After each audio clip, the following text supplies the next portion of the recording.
Buenas tardes, chiquillos.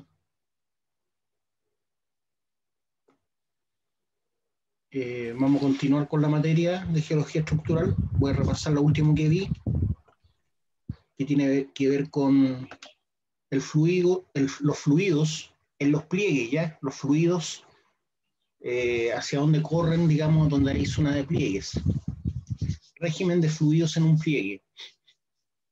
Bajo el punto de vista de la exploración de yacimientos minerales, así como de la detección de nuevos cuerpos mineralizados en un yacimiento, solo conocido en parte, es importante determinar cuáles serán los sitios preferentes para la formación de cuerpos mineralizados en una secuencia de plegamiento.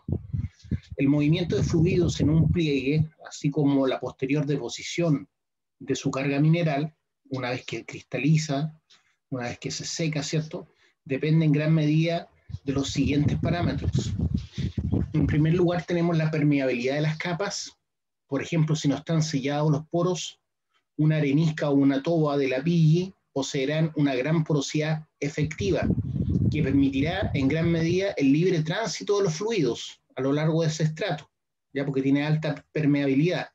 Por el contrario, las lutitas o calizas representan condiciones de baja permeabilidad, a no ser que estén fracturadas, y por tanto ofrecen escasas posibilidades de movimiento de un fluido, que es para generar cierto un fluido hidrotermal que viene a alta presión, tiende a migrar hacia arriba y a depositarse, ¿cierto?, en esa fractura.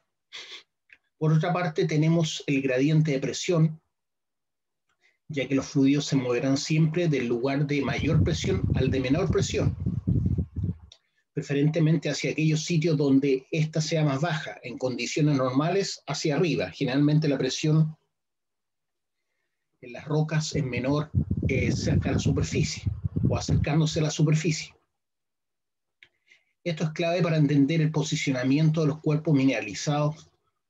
Son además el esfuerzo y la deformación, ¿ya? El stress es el esfuerzo y el strain es la deformación. O sea, la deformación o el strain es causado por el estrés o esfuerzo.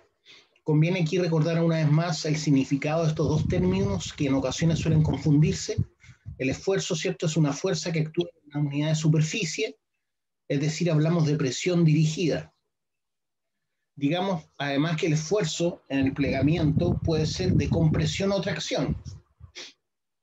Negativo en este último caso. Por su parte, la deformación es un cambio en la forma o tamaño en la roca que resulta del esfuerzo aplicado. Este esfuerzo finalmente puede provocar fracturas, ¿cierto? Ahí tenemos varios estratos que están siendo sometidos a compresión. La escala es de 5 metros. Entonces lo que uno tiene que imaginarse acá es que la presión está ejercida en este sentido. La fuerza está ahí y la fuerza está ahí, ¿cierto? Esto es lo mismo, pero con colores, en donde los colores más rojos, el rojo es donde hay mayor tensión, ¿ya? Todas estas zonas son las de mayor tensión. Y ahí se producen, como ven ahí, unas zonas como de fracturas tensionales, debido a la compresión que está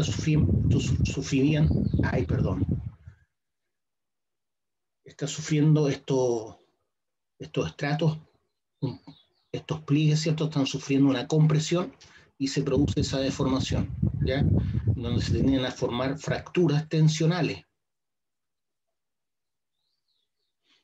Entonces, ¿qué es lo que dice esta imagen? Lo que parece intuitivo, ¿cierto?, se corresponde a lo observado durante la modelización matemática del proceso. Entonces, una vez entregada la información a un computador, se logra este modelamiento de la zona de plegamiento. En esta figura, situación a pequeña escala, podemos observar cómo las fracturas se concentran de manera preferente en las zonas de charnelas. Las zonas de charnelas es la parte más alta del pliegue, ¿se acuerdan? O sea, en esta zona. Ahí está la zona de charnela, ahí donde estaría el eje, el plano axial, ahí cortaría toda esa zona. Entonces esta es la zona donde hay mayores cantidades de fracturas, toda esta zona.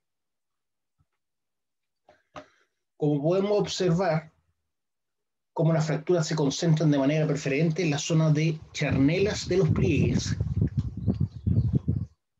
Pero si bien aquí tengo un alto inclinal, en esta zona podríamos decir que tenemos un sinclinal, por lo tanto también se producen fracturas en esta zona, donde también hay una charnela, ¿cierto? Ahí y ahí. Y que mientras más apretados son estos, el esfuerzo teórico es menor, hasta valores negativos. Tomada y simplificada esta imagen, ¿cierto?, por Evans y Fischer el año 2012. Que sean negativos los valores no significa que sean menores. Aquí se está midiendo solamente, se habla de positivo o negativo dependiendo de la dirección, nada más, ¿ya? Igual son 15 gigapascales, ¿ya? Lo que pasa es que al ser de tracción se consideran negativos, ¿ya? Por eso dice ahí, o tracción, negativo en este último caso.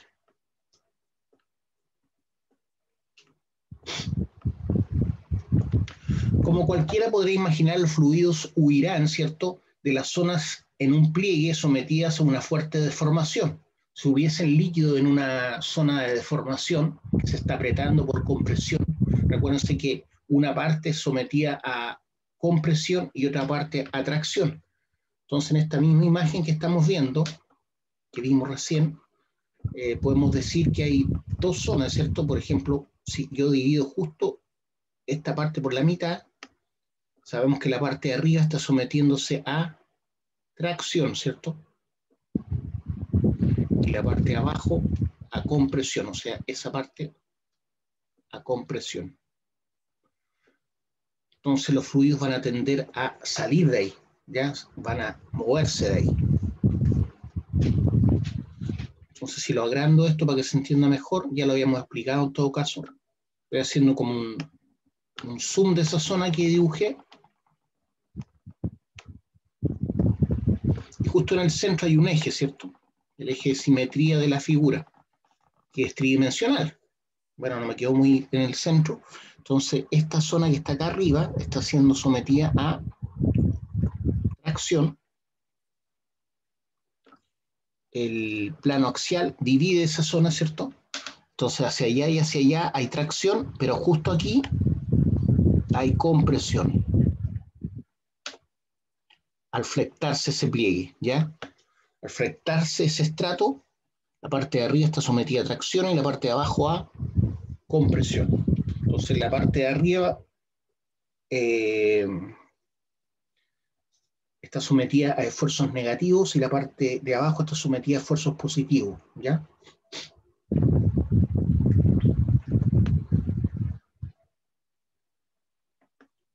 Eso es lo que estaba explicándole. Como cualquiera podrá imaginar, los fluidos, ¿cierto?, que puedan haber en los estratos huirán de las zonas en un pliegue sometidas a una fuerte deformación, especialmente en la zona de compresión, y migrarán donde el esfuerzo sea mínimo o negativo, ¿ya? O sea, a la parte de tracción se van a ir, donde el esfuerzo sea mínimo o negativo, o sea, la zona de tracción. Podemos pensar como análogo simple en una esponja de cocina, con agua en los poros, ¿cierto? Si la apretamos, el agua saldrá de los poros, abandonando la esponja mayoritariamente. Y cuando la apretamos, estamos sometiendo la esponja a compresión. En este mismo sentido, las zonas de mínimo esfuerzo se localizan, como cabría esperar, no en los flancos, lugar de aplicación del esfuerzo, sino que en las charnelas de los pliegues. De ahí, es ahí en la zona de las charnelas donde se podrá encontrar los cuerpos mineralizados más importantes. Entonces uno, si está buscando un yacimiento, tiene que buscar donde está el eje imaginario llamado plano axial, ¿cierto? Plano axial, que corresponde justamente a la charnela hacia abajo. Ahí es donde debiera de concentrarse la zona mineralizada. ¿Por qué? Porque se concentra, ¿cierto?, en las zonas de tracción. De ahí en las zonas de las charnelas donde se podrán encontrar los cuerpos mineralizados más importantes. Estos cuerpos mineralizados pueden ser de dos tipos. Filones en grietas de tensión en las charnelas de pliegues con rocas competentes. Y 2, los llamados filones tipo saddle reef o truck reef, si están en la charnela de los sinclinales, que también se localizan en los mismos sectores, pero con mayor masa mineral. Ahí están mostrando, ¿ven? Esa es la zona que está sometida a tracción, por lo tanto, ahí donde hay menos presión, donde la presión es negativa, digamos, por lo tanto, en esa zona se deberían concentrar los minerales. Ahí están mostrando, ¿ven? Lo mismo. En la parte compresiva, en general no, pero aquí nos mostraron como que se ubicaron ahí incluso también en la parte compresiva, porque corresponde a la parte alta de esta otra, ¿ya? Entonces la parte alta de este estrato hace que todo esto esté sometido a tracción, por lo tanto se tiende a juntar ahí justo donde está la parte de compresión del estrato siguiente. Eso es lo único que están mostrando. Pero en general se juntan en la parte que está sometida a tracción de los pliegues. Entonces esa zona se le llama saddle reef. Saddle reef. Truck reef. Truck reef, esta parte de acá. Neck reef. Neck reef, que es como que se abrió y salió, ¿cierto? El material. Y esta parte, como que parecen piernas, se les dice leg reef. Leg reef. Ahí están los dos estratos, ¿cierto? Que están plegados en un anticlinal. Esta zona es anticlinal, ¿cierto? Esta sería sinclinal, anticlinal, y esos son los nombres que les dan. Saddle reef, eso también es un saddle reef, pero tiene un quiebre, ¿cierto? Porque hay una falla ahí. Entonces parte del material escurrió, porque hubo una ruptura, ¿cierto?, de ese pliegue. Aquí también hay, tienden a moverse un estrato respecto del otro, porque están siendo sometidos a esfuerzo. Y esta parte le llaman legs reef, porque tienden a formar como una pierna, se van hacia los flancos. Este sería el flanco izquierdo y este el flanco derecho, ¿cierto? Pero esto es lo que podemos saber, que los minerales tienden a juntarse en la zona de menor presión, que es la zona que está sometida a tracción. Toda esta zona está sometida a tracción. En cambio, la parte de arriba, ¿cierto? Esa está sometida a compresión. Entonces ahí tienden a escurrir, tienen que salir de ahí los líquidos. Y se van a la parte de menor presión, que es la zona de tracción.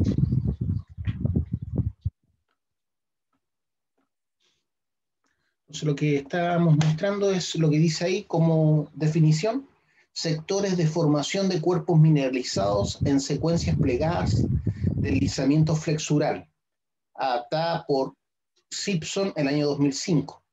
Hay que considerar eso como algo importante, aunque en teoría los cuerpos tipo truck reef, que son los que muestran arriba, estos serían los truck reef, aunque en teoría dice los cuerpos tipo truck reef tienen tantas posibilidades de formarse como los de saddle reef, ¿ya? Como los de saddle reef. ¿Cuáles son los de saddle reef? Estos de acá arriba. Esos tienen tanta posibilidad de formarse como estos. Este que está aquí se formó ahí, ¿por qué? Porque esta zona está sometida a tracción, ¿ya?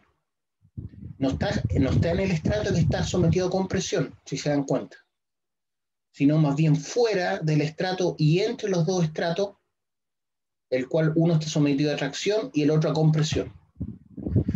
Acá tenemos un estrato que está sometido a compresión, la parte alta, y la parte baja a compresión. Entonces, esa zona se tiende a formar igual que esta otra. Entonces, lo que está claro es que en los pliegues hay que buscar.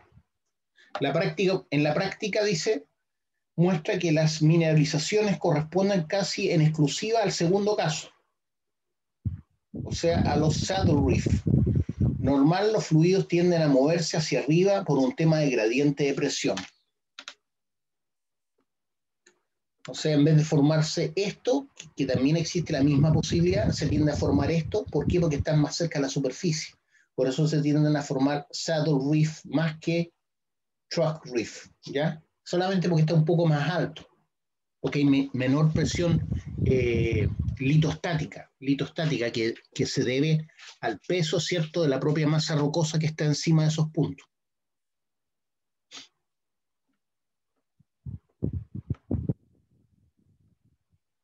Un filón o filos, un filón se le dice beta, ya las betas. Un filón, en este caso del inglés, load, tipo saddle reef, silla de montar, esos saddle reef, silla de montar, por su morfología, es un cuerpo mineralizado asociado a la charnela de un pliegue y que sigue el plano de estratificación. Esto puede causar ciertas confusiones, ya que la tendencia normal en español es a considerar un filón como discordante con respecto a una secuencia de rocas sedimentarias. ¿Se acuerdan que decíamos que los filones eran como los diques, porque tendían a cortar los estratos? Entonces, da la idea como que aquí es concordante, realmente lo es, pues es concordante, pero como el pliegue se dobló, los pliegues se doblaron, ¿cierto? Los estratos se doblaron, es que queda como concordante. Esto puede causar cierta confusión, dice, ya que la tendencia normal en español es a considerar un filón o una beta como discordante, porque es equivalente a un dique, ¿cierto?, que corta los estratos con respecto a una secuencia de rocas sedimentarias o volcánicas. Por esta razón, en la siguiente figura hemos entrecomillado el término filón, ¿ya? Entre comillas, es un filón, aunque podría también considerarse manto, ¿ya? Un manto, porque está paralelo, ¿cierto?, aquí en Chile nosotros diríamos que esto es un manto porque es paralelo a los estratos. Lo que nos están mostrando es esto.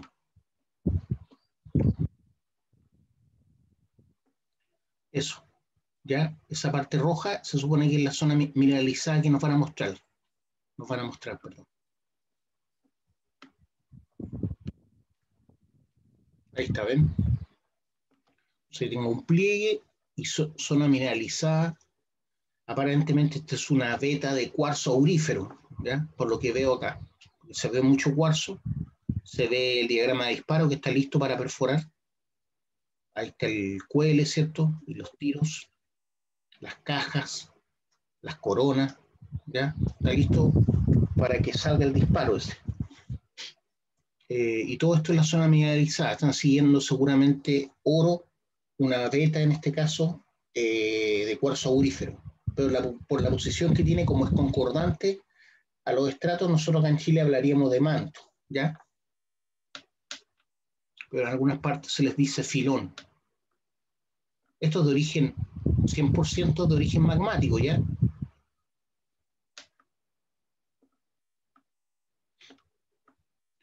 Nariz del pliegue y otro saddle reef.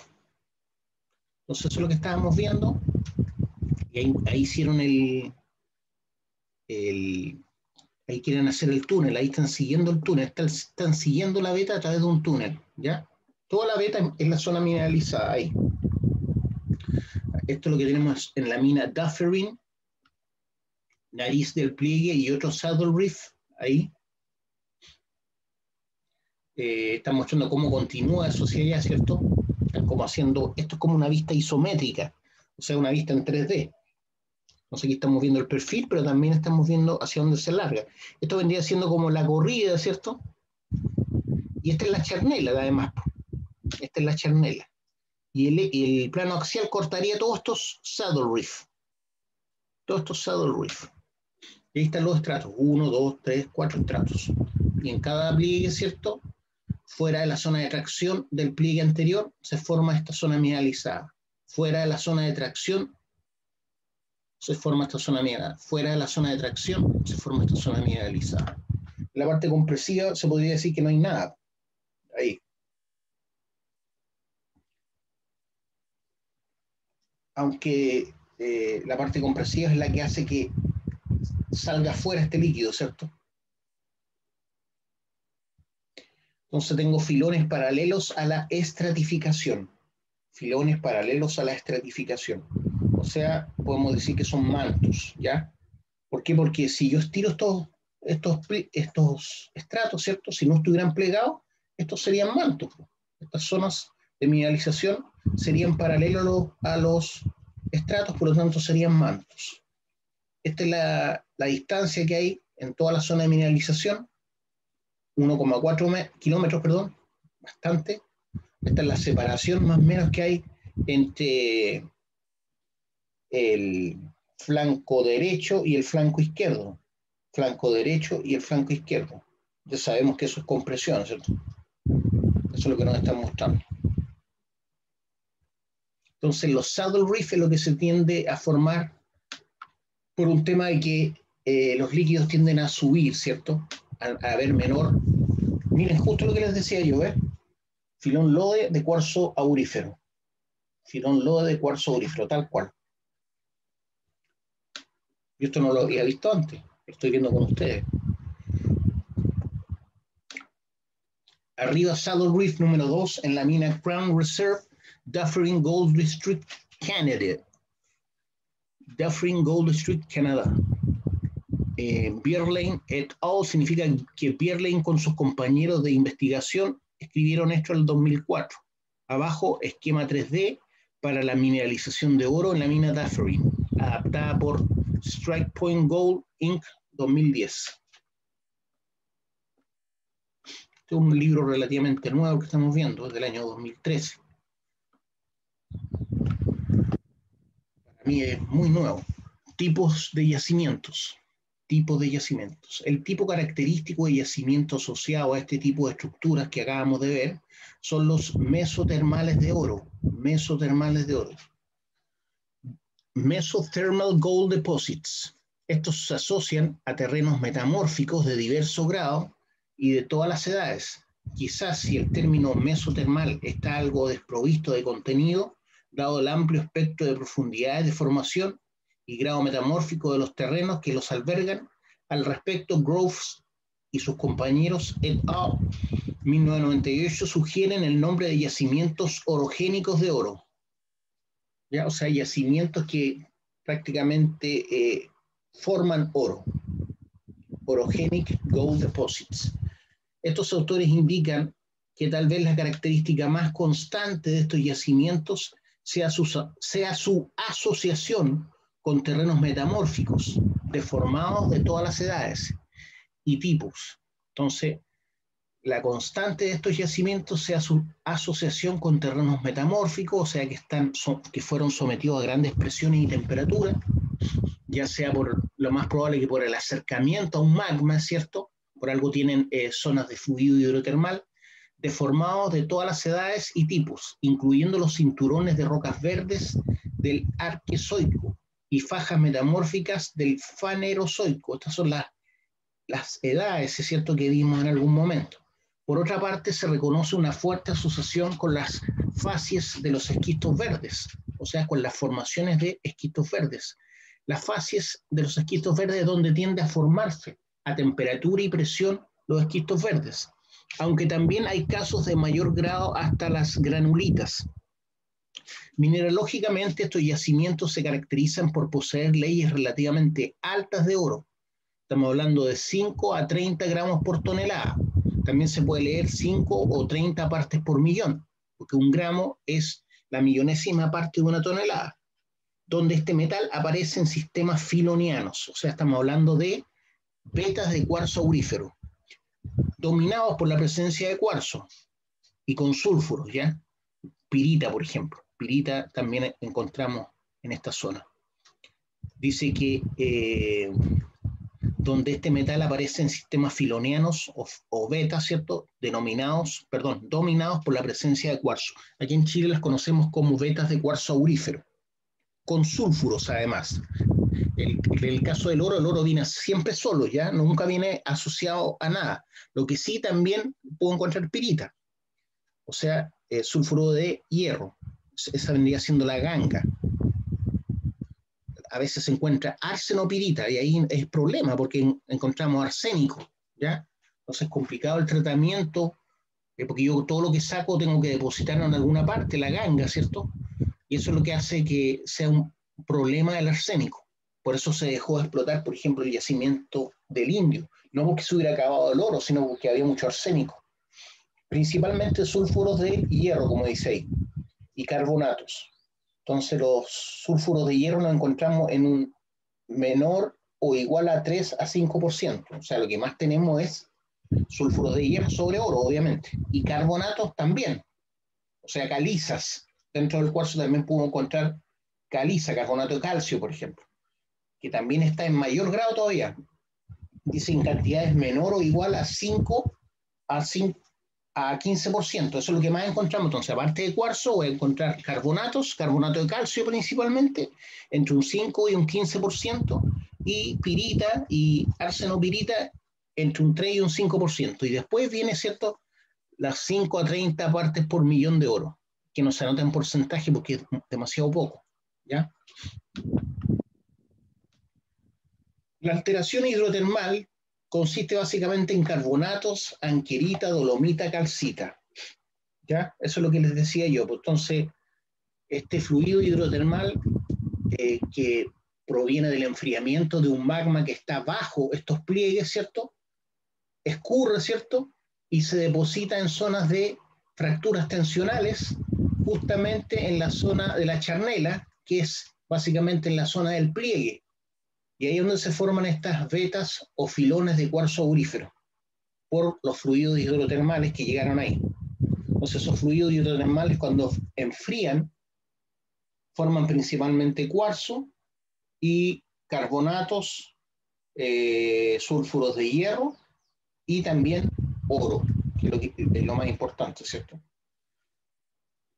Interesante, ¿cierto?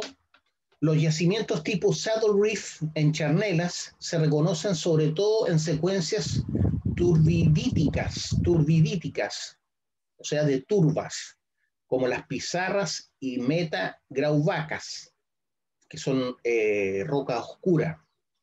Las pizarras, ¿cierto?, son rocas sedimentarias, ¿ya? A partir de,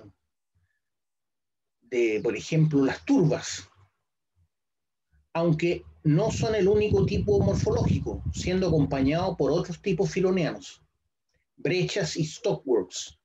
Ya las brechas son rocas que están muy quebradas por las altas presiones que hubieron, y esos quiebres se rellenaron, ¿cierto?, con fluido hidrotermal. Y eso es lo que llamamos stockworks. Entonces las brechas tienden a formar stockworks en rocas competentes y zonas de foliación en sectores de formación más dúctil. En términos muy generales, estos yacimientos podrían ser encuadrados en dos categorías principales.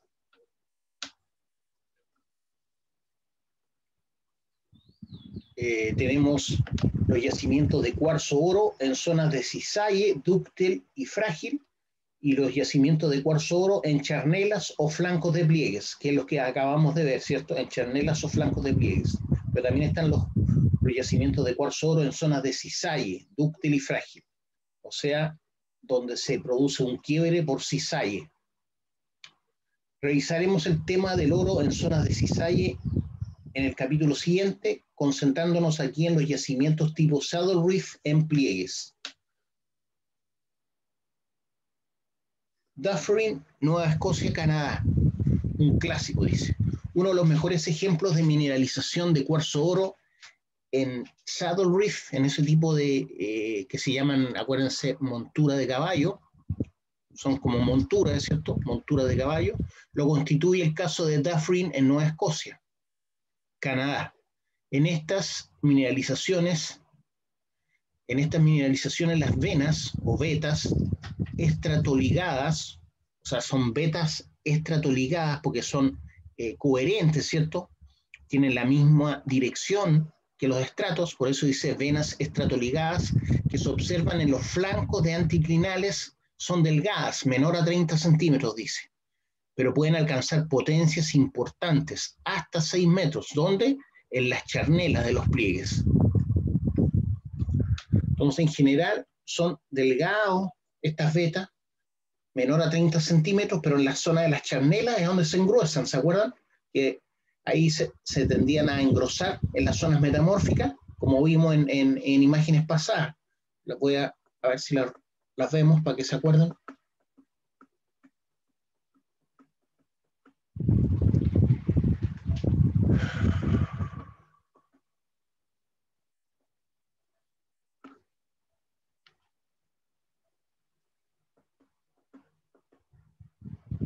Ya, dijimos aquí en esta zona, dijimos que esta parte se engrosaba. Esta parte se engrosaba justo en la charnela. Ya, eso es lo que leímos. Fíjese lo que dice, en la parte de abajo. Abajo, flujo flexural en el puerto de la Quesera, Riaza, España, en cuarcitas, ¿ya? Que son rocas metamórficas justamente, de la formación constante ordovívico. Note que la charnela presenta un fuerte engrosamiento, entonces como la charnela se engruesa, también la zona mineralizada, ¿ya? Esto debido al mayor grado de metamorfismo, mayor presión y mayor temperatura, ¿cierto? En esta última secuencia permitió, ¿cierto?, esa mayor presión y temperatura, el desarrollo de flujo dentro de las capas. Por eso ahí se concentra, en la zona que estamos viendo, ¿cierto?, mayor mineralización.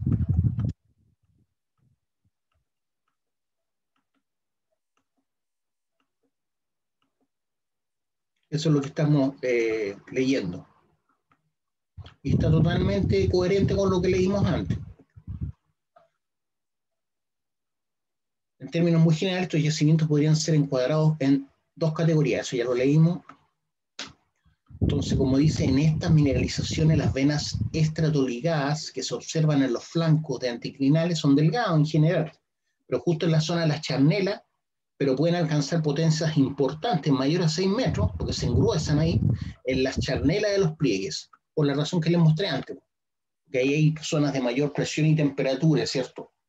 Donde tiene que haber, donde hay más flujo hacia esa zona.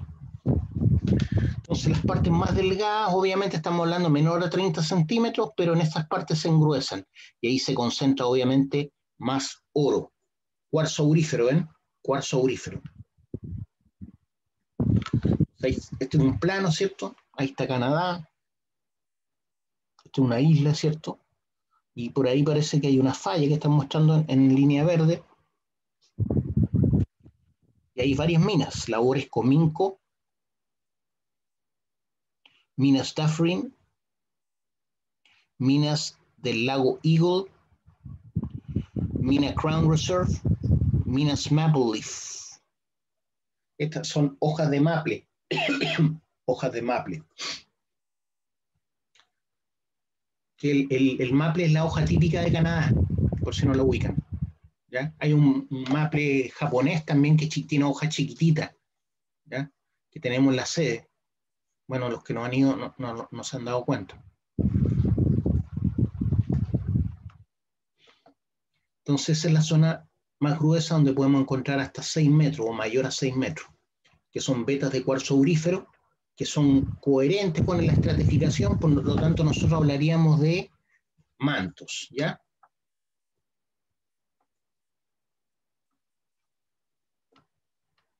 Miren, ahí se nota que hay un anticlinal, ahí también. ¿Por qué? Porque allá está un flanco y acá está otro flanco. Hacia allá escurre el agua y hacia acá escurre el agua. Por lo tanto, está la parte más alta, este anticlinal. Igual acá, este anticlinal. Y ahí hay una zona de falla, ¿cierto? Esto se tiende a mover hacia acá y eso hacia allá. Entonces, minas Dufferin, sección perpendicular al eje del anticlinal. Crown Resources, adaptado por Groves et al. 1998. Entonces, cuando dice et al. se refiere a los compañeros. Este es el investigador principal, pero trabajó con otros viejos. Entonces ponen et al. para no nombrarlos a todos. Fome para los otros.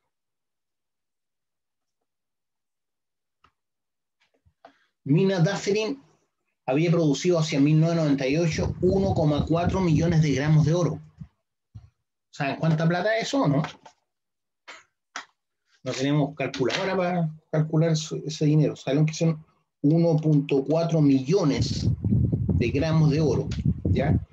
Entonces eso lo tengo que multiplicar por 1.000.000, ¿cierto? Y eso me da 1.400 millones, ¿cierto? Y eso multiplicado por 18.000 pesos más o menos que está el gramo de oro.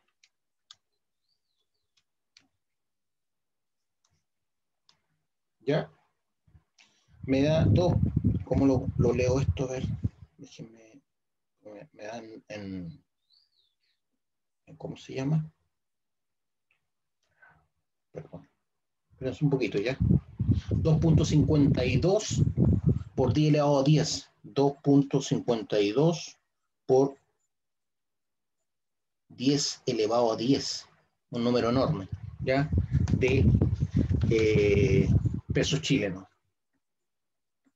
La zona es considerada como una de las zonas de las áreas clásicas de oro, emplazado en secuencias plegadas de turbiditas, ¿ya? Entonces ahí tenemos, como decía, pizarras.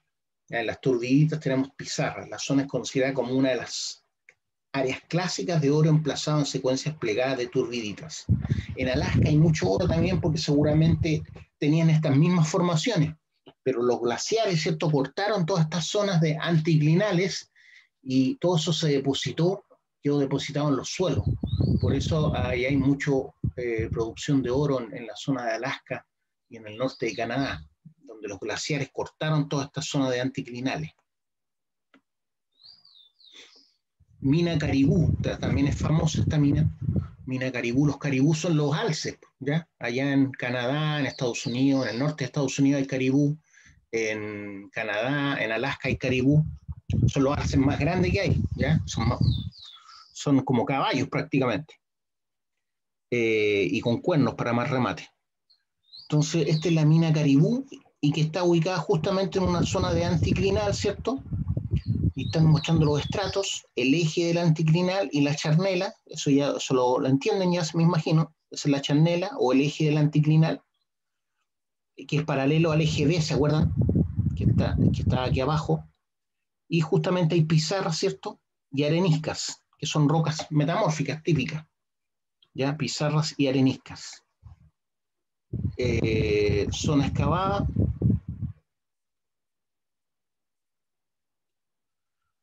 Cuerpo mineralizado en el flanco. Resumen sobre Saddle Reef, estructura y litologías principales, flancos y charnela de anticlinales, secuencias de areniscas y pizarras. Lutitas. Alteración distintiva, intensa carbonatización,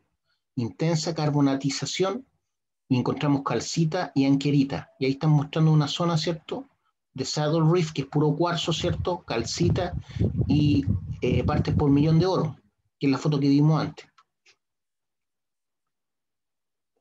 Campo aurífero, este sería el perfil, el corte que se le hizo. Es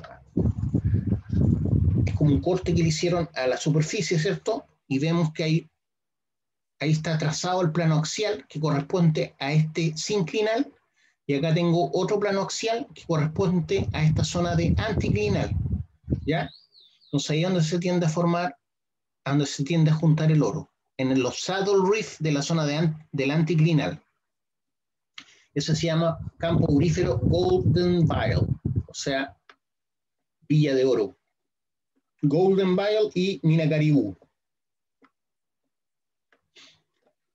Por eso las grandes mineras de oro son canadienses o sudafricanas, porque tienen mucho oro. Tienen la expertise también para el tema del oro, igual los gringos. Cuadro resumen con los rasgos característicos de las mineralizaciones tipo Saddle Reef de Dufferin, Canadá. Nivel del mar, dice. Nivel del mar está acá, fíjense. Esto fue cortado, ¿cierto?, por los glaciares. Por eso ya no está ahora. Y el nivel del mar está bien cerca, ¿cierto?, a la superficie. SU superficie.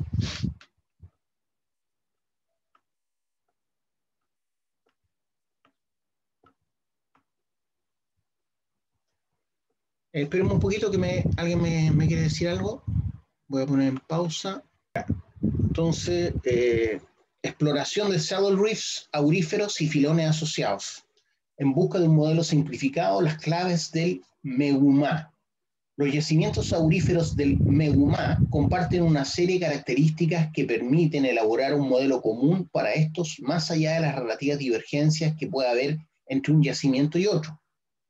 Así se puede establecer el siguiente modelo para dichas mineralizaciones.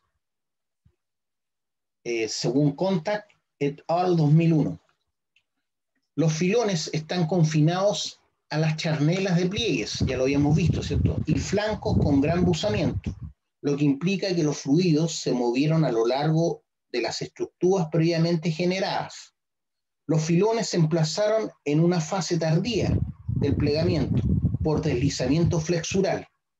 En base a consideraciones estructurales y dataciones absolutas, la edad de mineralización se estima en 370 millones de años. ¿Ya? Esa es la edad de mineralización, se estima que fue hace 370 millones de años. Y en algunos casos fue coincidente con el emplazamiento de granitos, dice. O sea, los magmas que están abajo. Los fluidos son exóticos con respecto a las rocas encajantes de la mineralización, pero muestran diversos niveles de interacción entre fluidos y rocas. El régimen de presiones varió entre litostático y supralitostático durante la formación de los filones o vetas, que en este caso, como son paralelas a la estratificación, nosotros les decimos manto. Aunque Contact et al. El año 2001 sugieren que los fluidos serían de origen metamórfico, Sangster y Smith 2007, van más allá señalando lo siguiente: edades 40 AR sugieren una edad de torno, ya lo que hicieron aquí es algo parecido a la datación por carbono, sugieren una edad en torno a 360 a 380 millones de años. ¿Ya? Hicieron un estudio, que no sé cómo se llama, pero es parecido a la datación del carbono, que sugiere una edad de 360 a 380 millones de años para los yacimientos, y permiten sugerir una relación con los granitos devónicos. Sin embargo, dataciones más recientes, utilizando ese estudio, en arsenopeita, sugieren que la formación de los filones comenzó con el inicio del metamorfismo, o sea, hace 408 millones de años, o sea, antes, lo que reafirmaría la idea de Contact et al. Del año 2001. Sin embargo, otras edades, en torno a 375 millones de años, sugieren también la posibilidad de un segundo episodio de mineralización, o que la mineralización fue episódica o continua entre la deformación de metamorfismo y la intrusión de los granitos.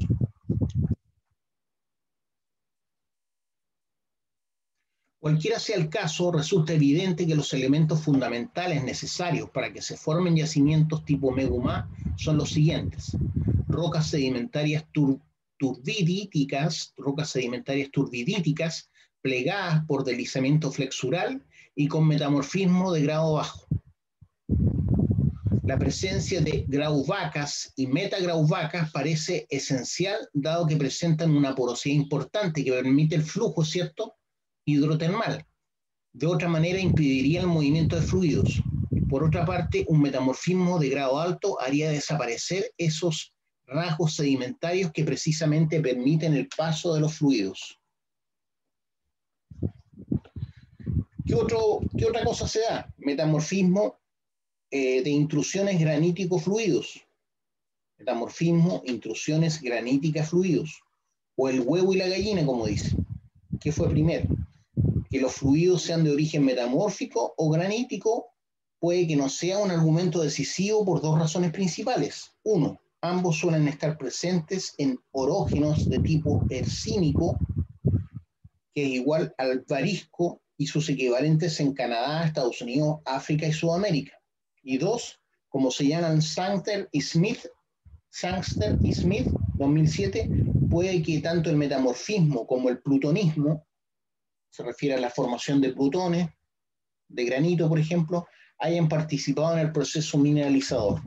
Me quedo más con la parte del plutonismo, ¿cierto?, que forma los fluidos hidrotermales. Resumiendo, los atributos esenciales de estos yacimientos tipo Saddle Reef son: 1. La presencia de secuencias que impliquen la presencia de metagrauvacas, petapelitas plegadas flexuralmente, y 2, metamorfismo y plutonismo no necesariamente contemporáneos, no necesariamente ocurrieron al mismo tiempo, pero sí relacionados con la evolución tecnotermal de una región. Ya, chiquillos, por hoy día lo vamos a dejar hasta acá. No sé si tienen alguna duda, alguna pregunta que me quieran hacer. Profe, la consulta sobre el trabajo, ¿cómo va a ser? Y ya les voy a decir, ya, los voy a publicar en el aula. Ah, ya, profe, que esté bien, cuídese. Chao. Chau.